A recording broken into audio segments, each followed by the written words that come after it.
एक समय की बात है, द्यू नामक वसु ने वशिष्ठ ऋषि की कामधेनु दूध देने वाली गाय का हरण कर लिया। इससे वशिष्ठ ऋषि बहुत क्रोधित हो गए और उन्होंने द्यू और बाकी वसु को शाप दे दिया कि वे मनुष्य बन जाएंगे, क्योंकि यह कार्य मानवों का है।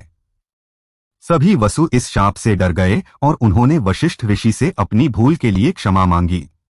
ऋषि ने उनकी प्रार्थना स्वीकार करते हुए यह कहा कि सभी वसु तो 1 साल बाद इस शाप से मुक्त हो जाएंगे, लेकिन द्यू को मनुष्य के रूप में एक पूरा जन्म बिताना होगा और पीड़ा झेलनी होगी। इसके बाद सभी वसु गंगा नदी के पास पहुंचे और गंगा माता से शरण ली। उन्होंने गंगा से कहा कि वे वशिष्ठ के शाप से मुक्ति पाने के लिए एक युक्ति बताएं। गंगा ने उनकी प्रार्थना स्वीकार की और कहा कि वह उन्हें गर्भ में धारण करेंगी और जब वे जन्म लेंगे तो पानी में डुबोकर उन्हें मुक्त कर देंगी। गंगा माता ने राजा शांतनु से विवाह किया और उनसे वचन लिया कि वह हर बार जब उनके गर्भ से कोई बच्चा पैदा होगा तो उसे पानी में डुबोकर मुक्त कर देंगी। पहले 7 वसु इस तरह से जन्मे और गंगा ने उन्हें डुबोकर मुक्त कर दिया।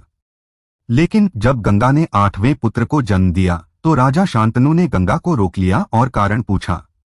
गंगा ने राजा को सब कुछ सच सच बता दिया कि यह 8वां पुत्र द्यू वसु है, जिसे वशिष्ठ के शाप के कारण इस जन्म में पीड़ा झेलनी होगी।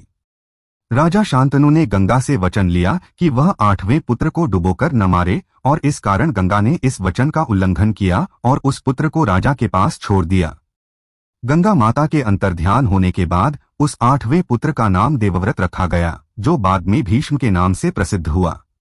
भीष्म पितामह का नाम भीष्म तब पड़ा जब उन्होंने एक भयंकर प्रतिज्ञा ली। राजा शांतनु चाहते थे कि देवव्रत उनका उत्तराधिकारी बने, लेकिन गंगा के वचन के कारण देवव्रत ने अपने जीवन में कभी भी विवाह न करने और न किसी को अपना उत्तराधिकारी बनाने की प्रतिज्ञा की। इस प्रतिज्ञा ने उन्हें भीष्म बना दिया और उन्होंने इस प्रतिज्ञा की पूरी तरह से रक्षा की, जिससे वह अपने जीवन भर के लिए अविवाहित और संतानहीन रहे।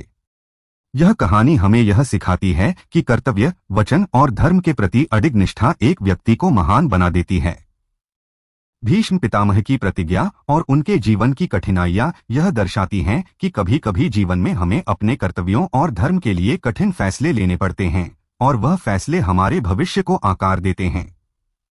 यह भी सिद्ध होता है कि द्यू वसु का जन्म भीष्म के रूप में हुआ था, जिनकी निष्ठा और भक्ति ने उन्हें महाभारत के सबसे महान पात्रों में से एक बना दिया। यदि आपको यह कहानी पसंद आई हो और आपने इससे प्रेरणा ली हो तो कृपया लाइक करें और सब्सक्राइब करना न भूलें, ताकि आपको ऐसी ही और रोचक कहानियां और प्रेरणादायक सामग्री मिलती रहे। आपका समर्थन हमें और भी बेहतर सामग्री प्रस्तुत करने के लिए प्रेरित करता है।